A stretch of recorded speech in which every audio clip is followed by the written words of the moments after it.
Guys, today I want to take a moment of your time to share my experience with Qatar Airways, which is by far the worst customer experience I've ever had in my entire life.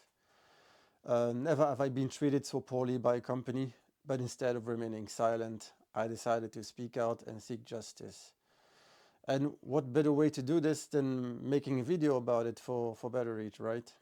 Um, if this video can help at least one person make a better informed decision and not choose Qatar Airways for their next holiday, then my goal will be achieved. So make sure to give this video a like to tell the YouTube algorithm that it is important. And yeah, let's get right into it.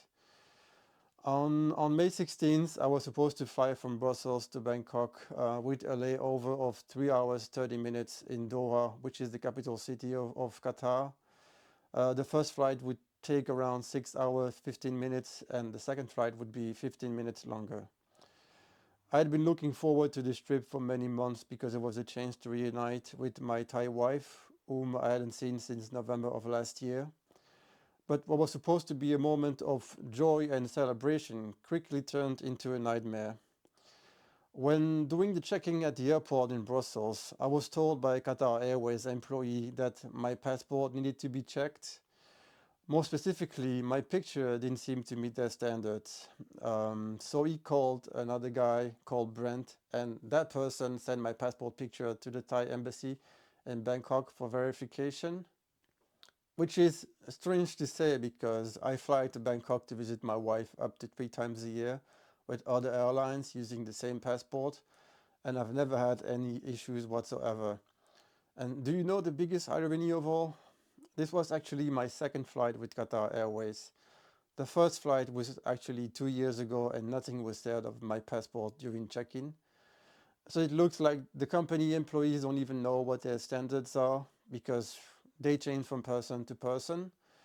To my disappointment and that of my wife, the answer from the Thai embassy came back negative. At this point, I could already feel that something was off because I know from the whole history of visits that I made over the years that my passport is definitely valid for Thailand and other countries. The countless stamps are there to prove it if you check my passport.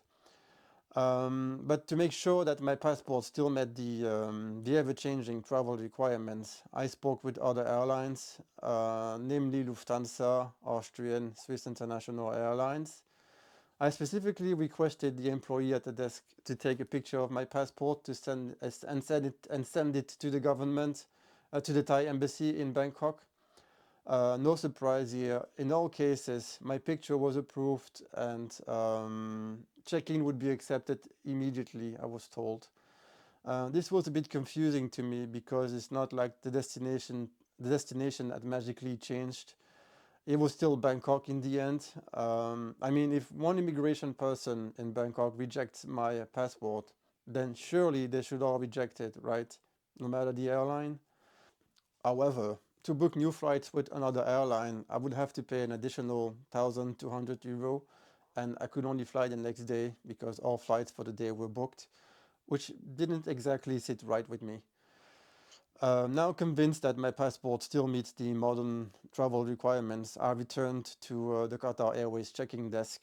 This time it was another employee from Qatar Airways. She asked for my passport, which I gave to her. And she looked at my picture and said nothing about it. And then I said to her, and now I realized it was a mistake because otherwise she would have let me in. I checked with other airlines, I said, and my picture still looks good. Please check in my luggage.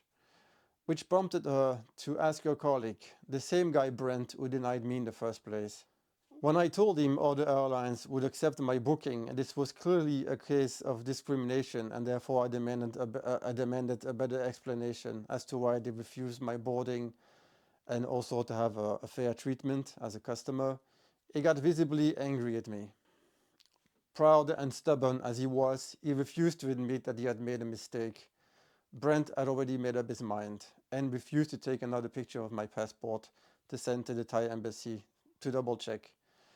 At this point, it got even worse, and he ordered a desk employee to call the police. Yes, like I was some kind of criminal. You heard that right. For your information, I don't even have a criminal record and I never plan on committing a crime. Frustrated from what felt like talking to a brick wall, I called the Qatar Airways customer service and told the operator what happened and that I demanded a refund. Quickly, I found out that the conversation with the operator wasn't going anywhere, and so I requested to speak with the supervisor. Normally, a supervisor would have some kind of authority within the company and some arrangement could be made. But instead, it was clear that she had as much authority as a normal employee. And so she kept refusing to refund my flights. The best solution they could offer me, she said, was to book new flights. But of course, a fee would be applied. Which begs the question, why would a customer want to book new flights with an airline that obviously treats customers like criminals when all they wanted was to be treated fairly and equally? I mean, it just doesn't make any sense. There can be a feeling of great powerlessness when we as customers interact with companies. We might think that our opinion doesn't matter, that that we're not important, but the truth is, without us, the customers, those companies wouldn't have a business in the first place. So it's time to remind them who is in control, who tells them when to get the ball and when to sit. I'm probably going to be banned for life from flying with Qatar Airways after making this video, just like what happened to Josh Cahill when he told the truth about the company. If you don't know him, you can check the link in the description.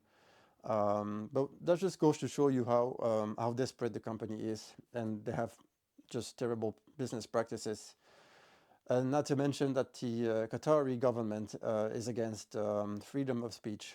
And I will make a video about the Signal application being banned from most Arabic countries, including Qatar. Truth be told, I wouldn't want to fly with Qatar Airways ever again after this event, even if they offered me free tickets or they gave me a plane for free, because the customer goes where they are treated the best. I have lost a considerable amount of money relying on Qatar Airways for my holiday. They stole from me and now they refuse to take accountability for their actions. What happened to me could very well happen to you if the company doesn't like your face, for example. But my advice is, do not let them take away your power, because you have power. Please like the video and share it with others to favor the YouTube algorithm. Don't forget, your voice matters and you are important, my friend. Thank you for your attention and have a nice day.